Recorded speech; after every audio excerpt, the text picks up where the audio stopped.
தாயே, காளமேகம் வந்திருக்கிறேன். எனக்கருகே என் நண்பர் காளிங்கராயர் வந்திருக்கிறார்.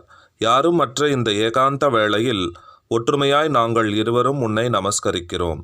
இந்த சோழ தேசம் பல இன்னல்களை பார்த்துவிட்டது. பல இன்னல்களை, பல பேரிழப்பை தாங்கி தவித்து கொண்டு இருக்கிறது. தமிழ் மொழியும் இந்து மதமும் மிகப்பெரிய அழிவை நோக்கி நகர்ந்து கொண்டிருக்கின்றன. இந்த வேளையில் காளிங்கராயன் போன்ற மனப்பாங்கு மிக்க, சக்தி மிக்க இளைஞர்கள் உனக்கு தேவை. காளிங்கராயன் என்ன செய்ய வேண்டும்? அவனுடைய எதிர்காலம் என்ன? தயவு செய்து அவனுக்கு சொல்லுவாய். இருவரும் மௌனமாக நின்றிருந்தார்கள். காளிங்கராயன் அகிலாண்டேஸ்வரியையே பார்த்து கொண்டிருந்தான். மெல்ல கண் சொருகினான். தூக்கம் போலும் ஒரு சுகம் அவனை அழுத்தியது. புறச்சுவர் மீது சாய்ந்து கொண்டான். அவனை நோக்கி வெள்ளை புடவை உடுத்தி, முத்துமாலை அணிந்து, வெண் தாமரை ஏந்தி, வைர கிரீடம் சார்த்தி, வெளிச்சமாய் வெள்ளையாய் ஒரு பெண்மணி நடந்து வந்தாள். நீ மன்னன். சோழ தேசத்தில் இந்த பகுதிக்கு அரசன். உன்னால் தமிழ் வாழும், தமிழ் தேசம் வாழும், சைவமும் வைணவமும் வாழும். நீ வாளெடுத்து போகும் திசையெல்லாம் வெற்றி. காளிங்கராயா, நீ அரியணை ஏறும் காலம் வந்துவிட்டது. உனக்கருகே நான் இருக்கிறேன். உனக்கு துணையாய் சிலர் வருவார்கள். அவர்கள் யார் என்று அவ்வப்போது சொல்லப்படும். காளிங்கராயா, போர் செய், போர் செய், போர் செய். உள்ளே குரல் கேட்டது. கோனேரி ராயன் குரல் கேட்டு திடுக்கிட்டு விழித்தான். திரும்பி காளமேக புலவரை பார்த்தான். அவன் கண்களில் நீர் கோர்த்தது. என்ன செய்தி கிடைத்ததா? வினவினார். என்ன செய்தி கிடைத்தது?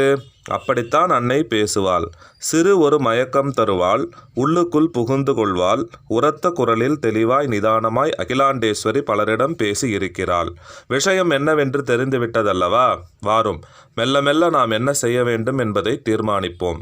நாம் என்று உங்களோடு என்னையும் இணைத்து கொள்ளுகிறீர்களா? இல்லை காளிங்கராயா, உன்னோடு என்னை பிணைத்து கொள்ளுகிறேன். காரியம் செய்ய வேண்டியது நீதான் காளிங்கராயா. நான் உனது நண்பன். உனக்கு பக்கத்துணை ஒரு புலவன். அவ்வளவுதான் செய்ய முடியும். எனக்கென்ன கட்டளை என்று உனக்கு தெரியுமா? தெரியும் காளிங்கராயா. நீ மன்னன். இங்கே தமிழையும் தமிழ் தேசத்தையும் வாழ வைக்கப் போகின்றவன். எனக்கும் சொல்லப்பட்டிருந்தது. அதனால்தான் உன்னை இங்கே அழைத்து வந்தேன். அம்பிகையின் கட்டளைப்படி விரைவில் மன்னன் ஆனார். அம்பாள் 9 ஆண்டுகள் அவருக்கு ஆட்சி அனுகிரகம் புரிந்தார். காளமேக புலவர் அவருக்கு 2 சோழதேச இளவரசிகளை திருமணம் செய்து வைத்தார். இவரது ஆட்சி காலத்தில் தமிழ் நன்கு வளர்ந்தது. சைவ வைணவ பூசல்கள் தீர்க்கப்பட்டன.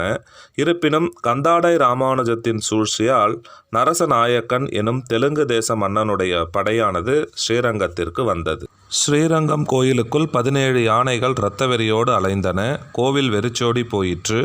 மட்டையடி உற்சவம் நடந்த இடத்தில் பல மனிதர்கள் நசுங்கி கிடந்தார்கள். யானைகள் இறந்து கிடந்தன.